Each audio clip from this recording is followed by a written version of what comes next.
Hey everyone, welcome back to the Color Authority podcast. I'm going to be interviewing today Sara Forsmark. She is a creative who navigates and transforms the complex world of color into future-forward color concepts and visions. For Sara, color is beauty and currency for life, humanity, design, brands, and business. With color at the core, her ambition is to be a strong voice for color by creating awareness of all its qualities.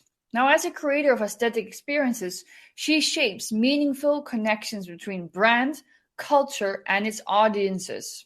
Her work experiences span across a diverse range of categories and brands, a journey that started at agencies creating CMF designs for clients as LG, Hewlett-Packard, and Bowers & Wilkins, before moving into the world of sports, shaping and steering brand global creative visions for color at Adidas, a color design role she currently holds in the Adidas Global Creative Direction team.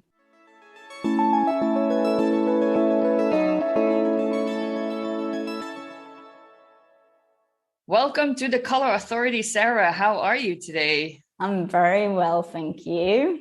I'm happy to have you, and it's a lovely Friday, sunny morning in Milan. I hope it is as well in Germany. Not really. It's a very cloudy day here, and it's a bit chilly, I think. Yeah, it's always a good day to talk about color. So, as with all of my podcasts, the first question, I think you already know what's coming.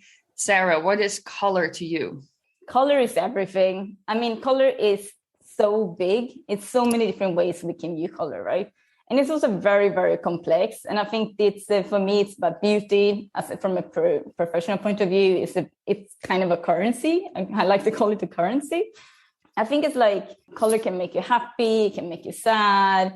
And of course, it can have such a different influence depending on how you use color. And I think that's the beautiful thing with color. It has it's kind of mysterious in one sense, because in one sense we think we understand it, in one sense we don't. I think anyone who knows me will always hear me say like, oh, that color is beautiful, this is really beautiful.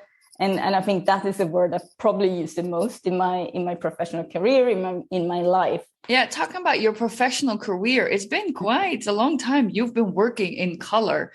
I mean, can you talk people a little bit about how your life in color started? Where did you start and where are you now? It's been a journey. I studied different things. Like, I, as a kid, like everyone else, like to draw, like to do that thing, very classic, And then I studied art, I studied aesthetics, and then I started studying industrial design. And it was not until I actually started working, I did my first internship, that I realized, or second internship, sorry, that I realized you can work with color. And I was like, oh, that's very interesting. So I applied for a job doing CMF design.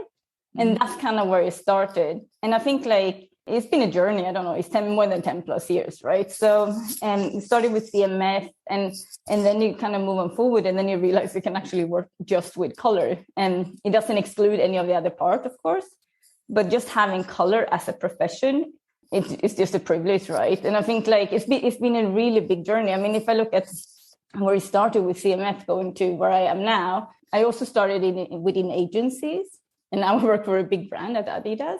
So I started with CMF, creating products for clients within this agency environment. Mm-hmm. Until today, I create big visions and strategies for color, like globally for Adidas. So it's more about the bigger vision, really going from zooming in on details to going to the bigger vision. So my journey has been kind of like a natural, organic shift, a long journey, a lot of work to get there, yeah. Almost everybody that I speak to, and my case is exactly the same, they are working in the field of color by accident. Yeah, a little bit, yeah. I mean, also because still, there's not really a color education, like per se. Most people are coming from university or the academy, or indeed did design, product design or industrial design. But it's so funny how at the moment that people get in touch with color, just a world opens to them. It's amazing. Honestly, I love my job. I know I really do love my job. I think like with my colleagues, sometimes we need to pinch ourselves. It's like, actually, this is what we do for a living.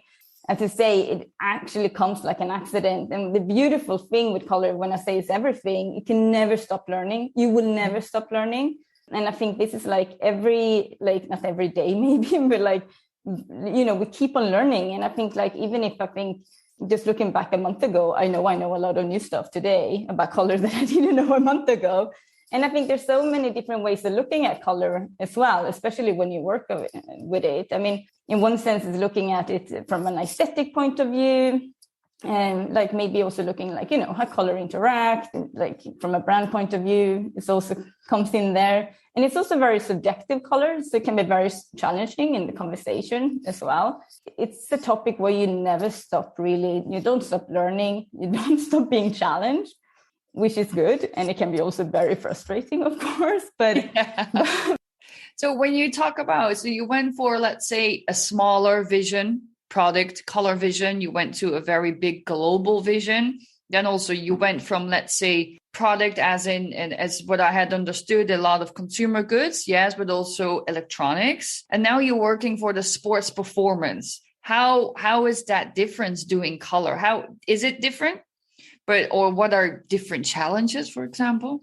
In one sense, of course, it's a little bit the same, but it is, of course, is very different. I think the challenge is, especially from my perspective, thinking more global, is that, I mean, I don't work on products. I just need to make that clear. I don't do any product myself.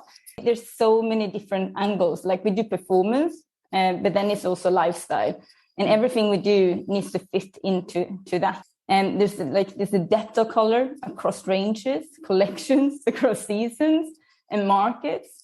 So, of course, it's much, much bigger. I mean, if we work with consumer electronics, maybe it's a little bit more, in my opinion, maybe a little bit more limited. You do a few kind of headphones, a few computers a year, and then you need to really nail it. You always need to nail it. But when you look for a bigger brand, it's such a broader spectrum.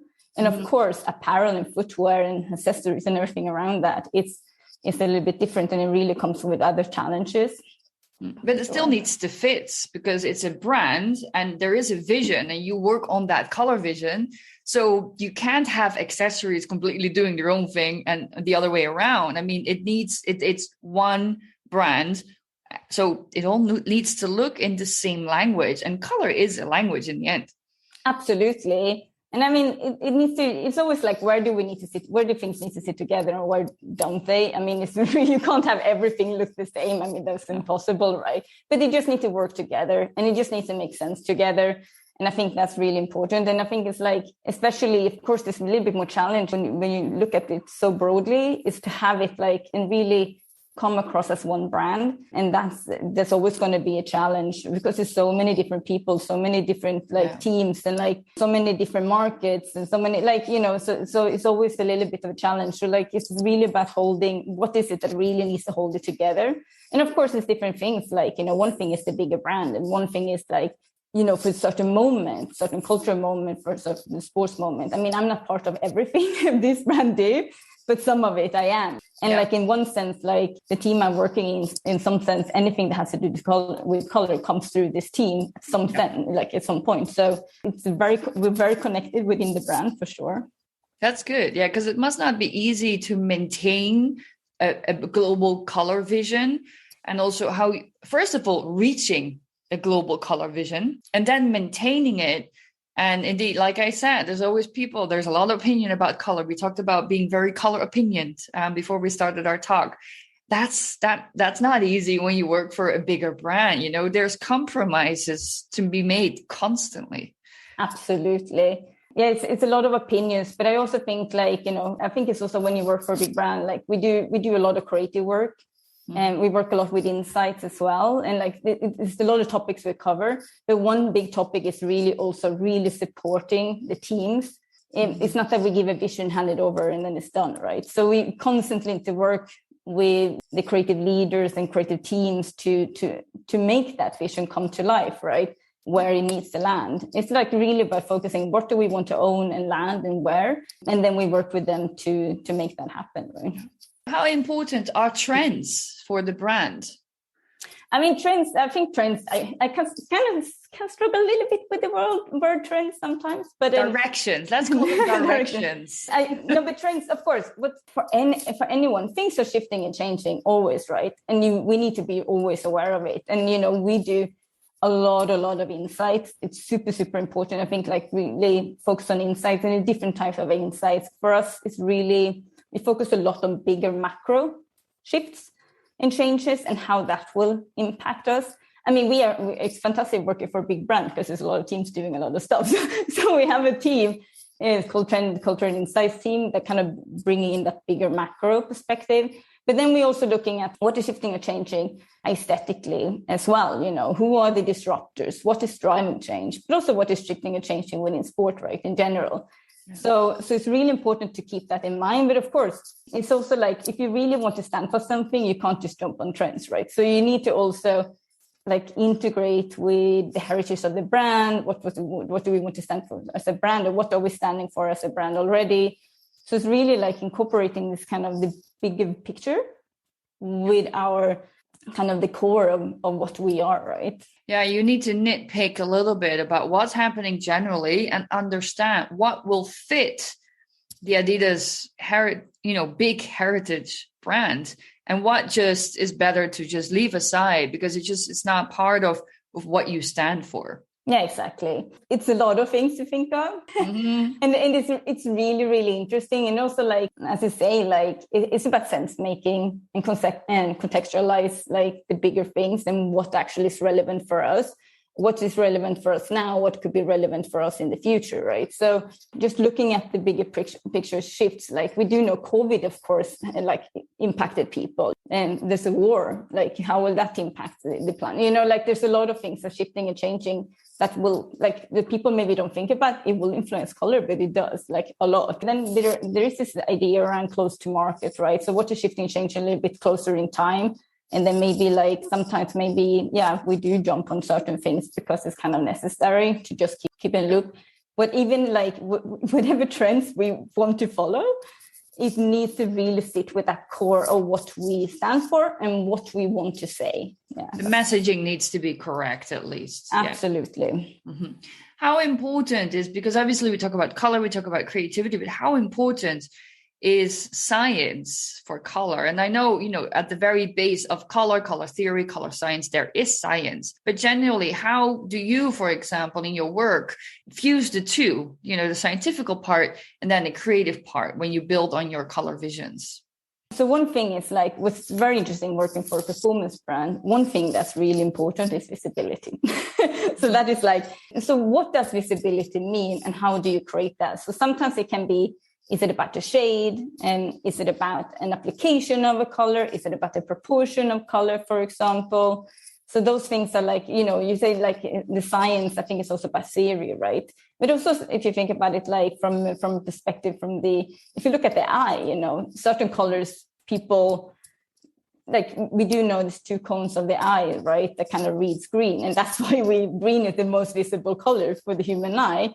But of course, if you look into the context of where the color needs to land, maybe green won't be like green on a football pitch for footwear might be a little bit of a challenge. So that is something that we need to think about.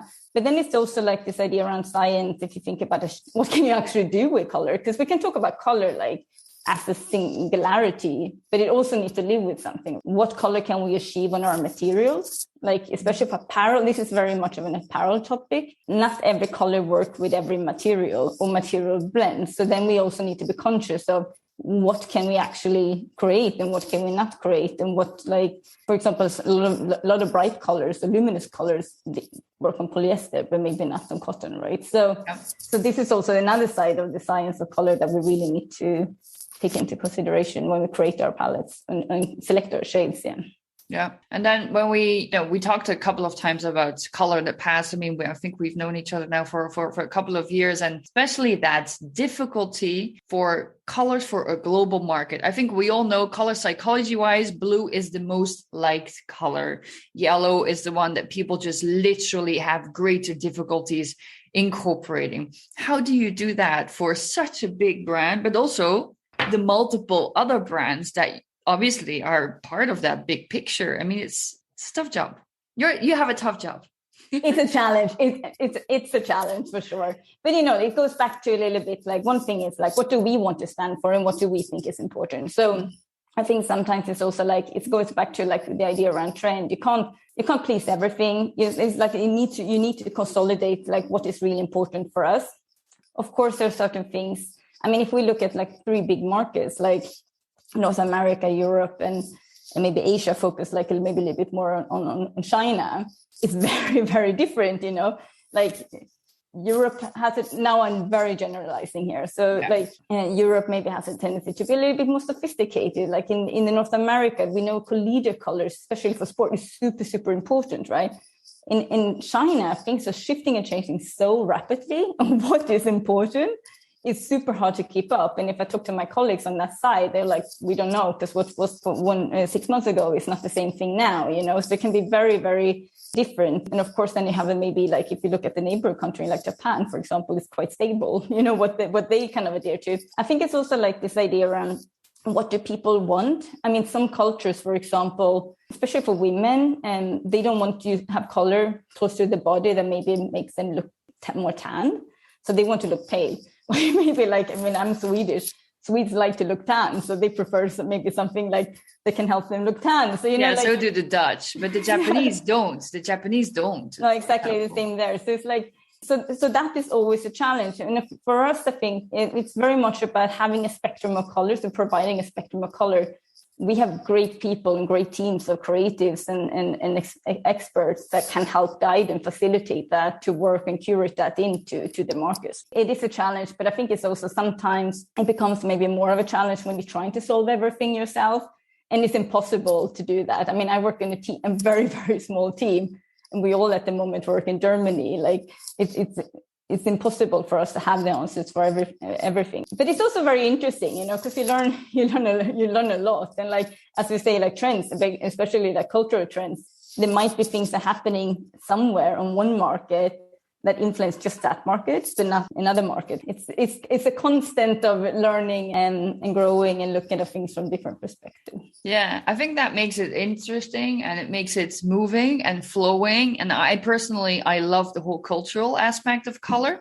That's something that intrigues me immensely. Why certain colors, yes, why others not. I think that is amazing. And you get to have all that information because you work in such a global team. You also told me that you want to be a strong voice for color, and you are obviously because you're advocating color. But does that really entail for you? And how do you follow up on this, let's say, responsibility, but also great ambition? Yeah, I think like if we talked about it, like, if I talk about my journey, how we got to color, and they say like a lot of people don't really, they kind of like end up in color without like, it's just a process, right? I would love more people to have an interest in color and really understand what it can do. Not like, okay, for people personally, but I think for business, if you think it from a perspective of business, I would love to see more designers wanting to go into color and understand like it's actually really a very important job to do, right? But also like this bigger perspective, like what color can do for a brand as well. Like, I mean, it's no secret. Anyone who works with merchandising knows that color is super important. This thing, like when you say to anyone that you work with color, most people get a little bit like, you're like, what? You work with color? It's like, yes, you can do that. I kind of like, I don't like to say it maybe too much, but color to a certain degree is money, right? Especially for brands. And I think it's much, much important to really start looking at color from different perspectives. And I really would love to advocate for that. I also want to challenge some perceptions of color. I think one thing that's really, really, really important to me, this is a very classic myth that still, I know it's shifted and changed, but still today, 2022, drives me crazy. And that's the classic, blue is for boys and pink is for girls, for example. Yeah. And now it's nothing wrong to be a man or a boy to like blue, or a woman and a kid, a girl to like pink. I mean, I'm wearing pink today. How can I as well, like, start debunking these myths and these norms? Like, and I think today in 2022, I mean, people should be educated enough to know also people are much more fluid than that. So I think like things like that is still is moved forward, but we're still having the conversation, right? It's just beyond me that this is happening.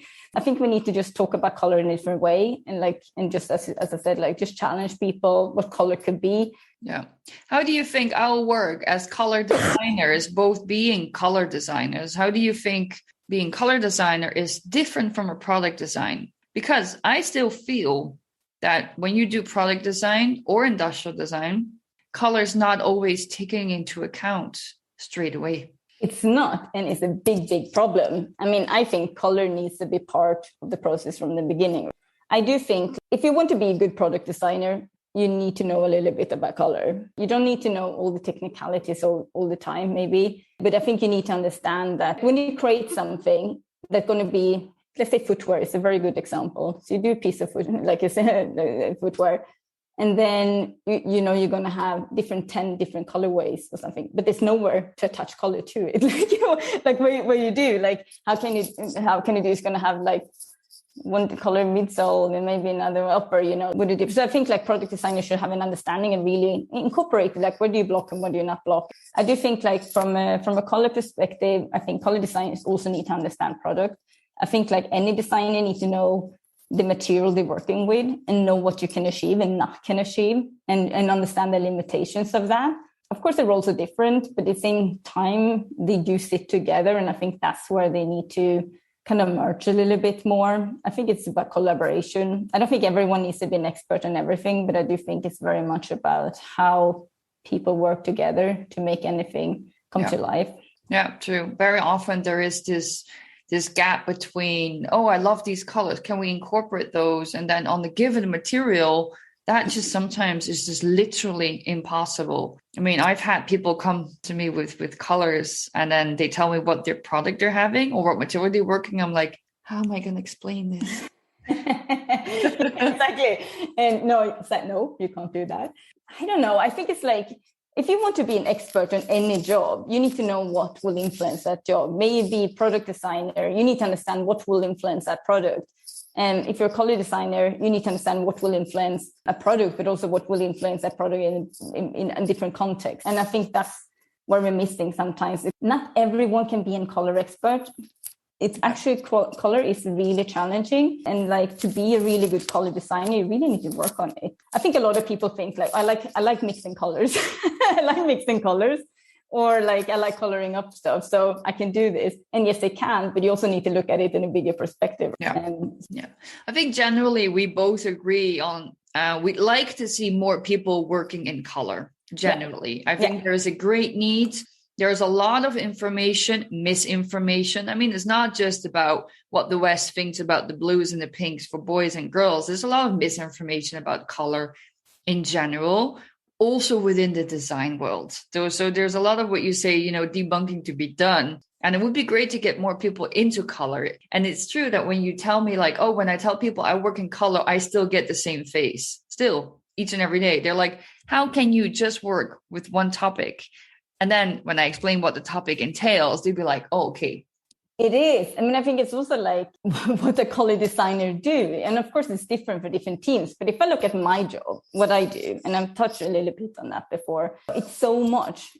Anyone can pick a color. Anyone can put 5 colors together and call it a palette. If they want to, they can say that. They can think they can do it good. Oh, it's happening. So it's happening, but there's so much more, and if I think like for me, like working on a bigger perspective for a brand, for example, it's so much more. We talked about insights. How do you take those insights and how, like, what does that mean for color? What does it mean for hues? What does it mean for palette? What does it mean for product?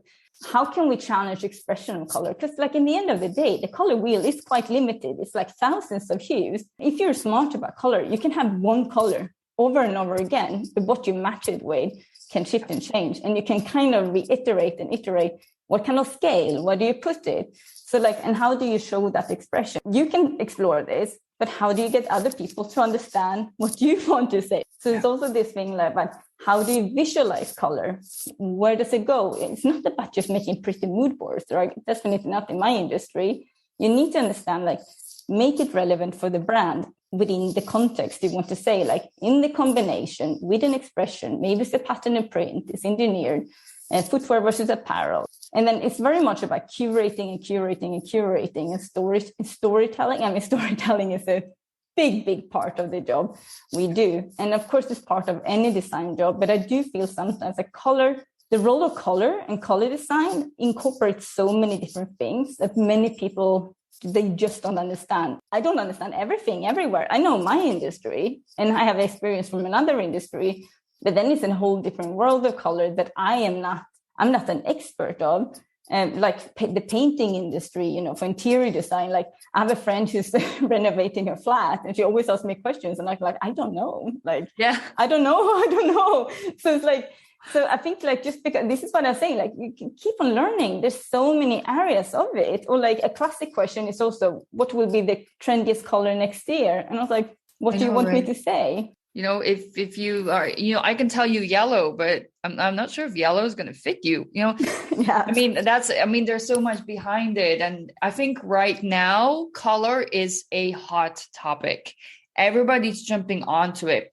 And you just already mentioned a little bit what maybe is materialization of color, the whole application, the storytelling. I think that is where, if you're not good at what you're doing and you're not truly understanding color, that's where it gets difficult.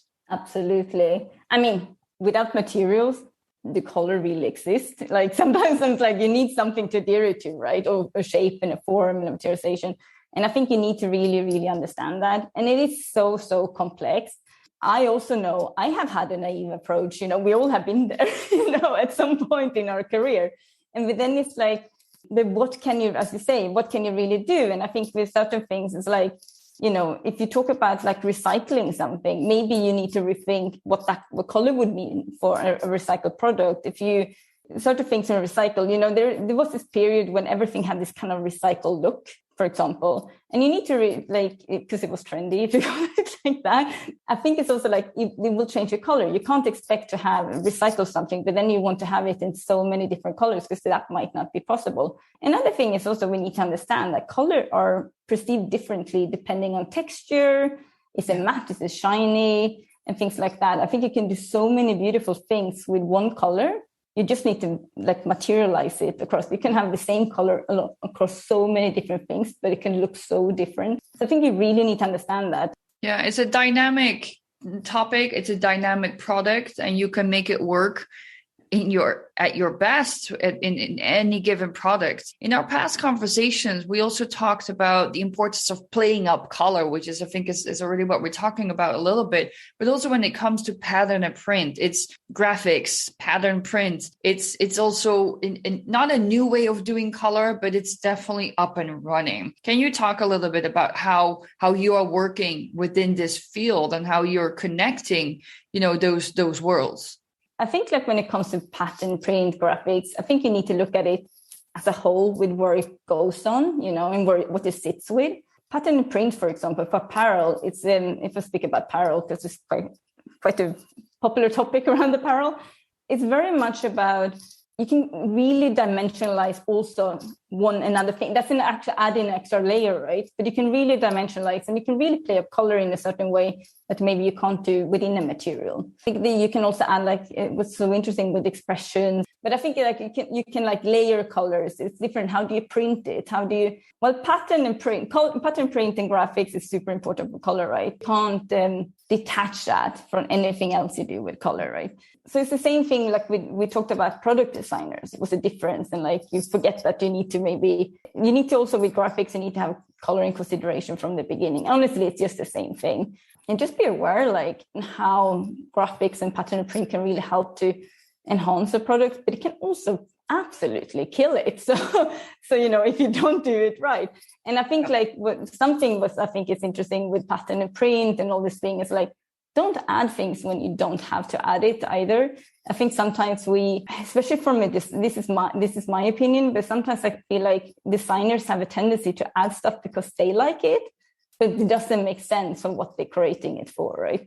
Simplicity. I think it's about simplicity. I mean, you can have complexity within simplicity, right? But as I say, it is a hot topic. You can see, but also we see more pattern and print coming out now, like on the market. So if you talk about trends, that's definitely something we see. Yeah. What trends are you seeing within print and pattern? Like what type of directions do you think are really interesting right now? If I talk about from a color perspective, I think it's not so much, solid pieces will always be there, right?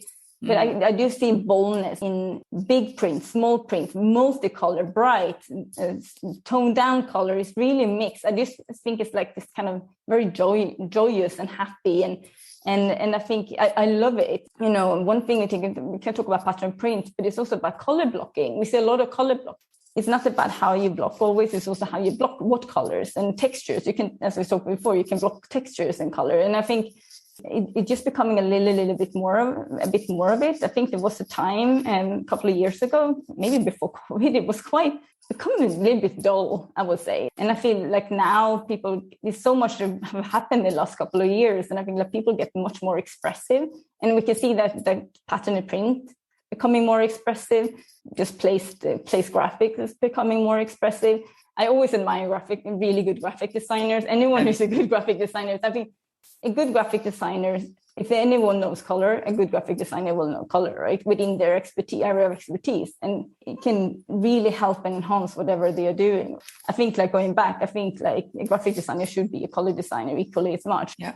So when earlier you talked about recyclability and color, how do you think color can actually reduce this whole environmental impact that we're having on our planet? How do you think color can, instead of taking color off, which very often also happens, can color actually help? Well, you just mentioned it. I mean, in one sense, it's not rocket science, right? We do know less consumption, less production, better for the planet, right? The same with color. If you don't color anything, it's better for the planet. You know, anything you add will add a process. Yep. But of course, there's different ways of doing that, you know. So what methods are you using? Like, you can use waterless methods. What chemicals are you using? Or can you improve your dye recipes? Or as I say, can we recycle something? Can you create this? That we talk about a lot of circular loops, you know, like what do we bring back and what do we reiterate on? And if you want to have color product, it's always going to be an added process. It's like pattern and print, it's an added process, right? So if you want to be super sustainable, you don't really add anything. But that would be a very bland and boring world we would be living in. So I think like, you know, technology is so fantastic. I think we will see many, many more technologies coming up. I am hopeful that there will be possibilities to do things better. I think sometimes maybe it's not about excluding, but how do we do things just better? And I think it's also like when it comes to sustainability in color, and I think there's a lot of also misunderstandings there. What makes a color sustainable? Or what kind of shades are more sustainable? You know, there was this time that, you know, it's not sustainable if it looks bright, but actually today you can do quite bright colors using, because the dye stuff has changed, right? So it is different. And sometimes actually a gray can be worse than a bright color because depending on what you use to dye something. So like it is so complex. This world is a beast. Thank God I have people in our team who are focusing on this. Yes. So I don't need to do it. And they can inform you. They inform me. And you know, today you can't do anything. I think you shouldn't be doing design if you don't consider sustainability as an ingredient of what you're creating. The future will look different. We need to do different. We need to take responsibility. I mean, we can talk about like government taking responsibilities, brand, but as a designers, as people, we just all need to take responsibility moving forward, right? Yeah. Is there such a thing as longevity colors for products? Do you think there are certain colors within your world, of course, that maybe people will enjoy for a longer time, so at least they won't trash them and they'll keep using them? Yeah, for sure. I mean, there's certain colors that always stand the time, like in test of time, right? We talked about blues, you know, so certain things like, you know, like, so I think there's one thing to talk about timelessness of color, you know, and black and white, you're always going to live there somehow. Thinking about those colors that can live in a wardrobe or live with you for longer. And like, you can keep on pairing with new things. When you buy new things, you can keep on pairing them. I think that's one thing of looking at longevity. I also think like, but this is very much my own opinion, like I think also people need to buy what they really like. I think if you really just buy things you like, you do have it. People have a tendency to keep them no matter, I think sometimes when we talk about timelessness or like longevity, people have a tendency to talk about simplicity and minimalistic. And I don't think that's always the case, right? The stuff that I have in my wardrobe for the longest period of time is all very expressive in color. The black and white, maybe it will remain, but what really, because I think it's the pieces that just like you said, it's the pieces that I bought because I really, really like them. Oh, it's the same for me. I have things in my basement that I can't get rid of because maybe one day I will have that. I mean, people shop differently, right? So I can't speak for everyone, but I think like I do believe like when you really, really like something, you will keep it. Maybe you repair it and you fix it. 50% of my wardrobe is black. And I can tell you that's the one I iterate the most sometimes. Then you wear colored sneakers, you told me, or colored socks, right? For me, I always wear something with color. I can't go out without something on color. All black. And we're wearing all black, but something needs to be color. An important topic besides the sustainability is inclusivity. And I think especially the fashion world, but even more so the sports performance world and apparel is really pushing it a lot more than any other market. How do you think color can play an important role for inclusion? This is $1 million answer. It's just super challenging. I think like you can't talk about inclusivity without talking about the opposite when you exclude. I do think one thing about, we mentioned it's like kind of separate by gender in one sense could be. Talking about inclusivity is also, we need to understand like, okay, it's also by diversity, right? Not everyone wants to look the same. I think it's more about what you offer and where you offer it should kind of allow people to pick and choose. And it's a little bit, sometimes maybe it's a very extreme way you're looking at it. It's like you're doing inclusive sizing from extra small to extra large, but you offer 3 different colored versions depending on your size. I mean, that would not be inclusive for color either, right? So you need to be able to offer the same thing for everyone. And I think it's also like this, to be inclusive, I think we need to think about how do we allow people to bring on their own self-expression, right? So I think that's a big part. So, I mean, I find it very challenging with this exclusive topic in relation to color. I think there's so much things. Inclusivity is fantastic. We need to think about it and we need to do it. But when it comes to color, I do think it's quite challenging. And I think sometimes we need to look at people as a broader spectrum in that sense. I think color per se, it can do a lot more than that maybe it's currently doing. It can help people. It can create better communities. It can create an improved wellness, well-being. So I personally, I've had many talks with obviously so many interesting guests, but I do think that is a direction. Sustainability is already part of it. Inclusivity is starting, but there's so much more that color can do. What does color for you personally do? What emotions does it bring to you? Ooh, big question. It just brings joy and happiness.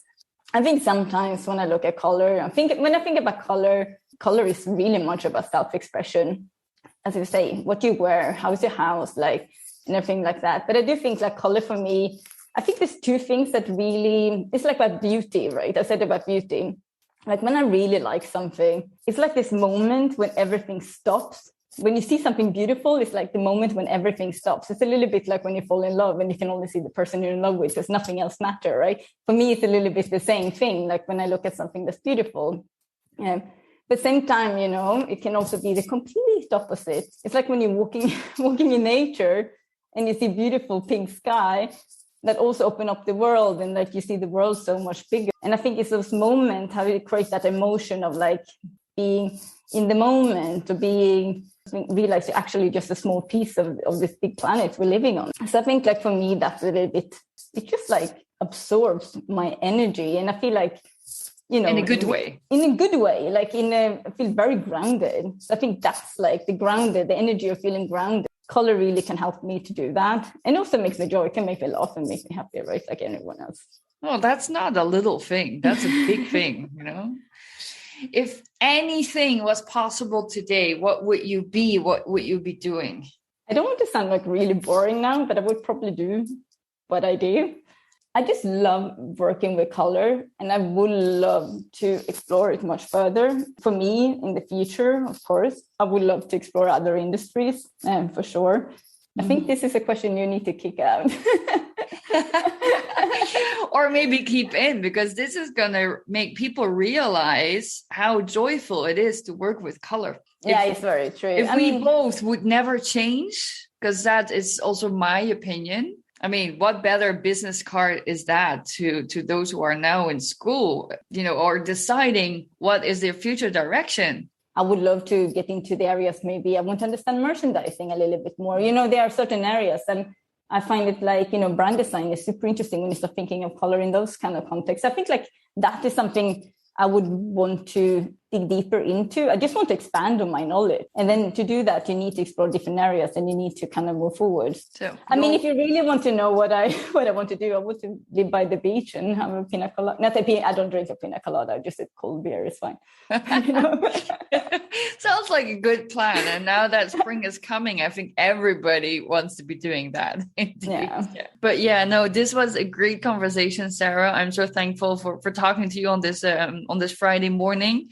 And thank you for being part on the Color Authority. Well, thank you for having me. It's a pleasure. Thank you, everyone, for listening to my episode with Sara Forsmark from Adidas. I hope you enjoyed the conversation. If you haven't done so, please go to Apple Podcasts and Spotify and rate and review the show. I would be thankful for that. Now, my next episode is going to be with Anat Lechner, and she's from UData. She's going to talk about how you can rationalize your color choices through data and statistics. Exciting new episode coming up. So see you back then and have a great rest of your day.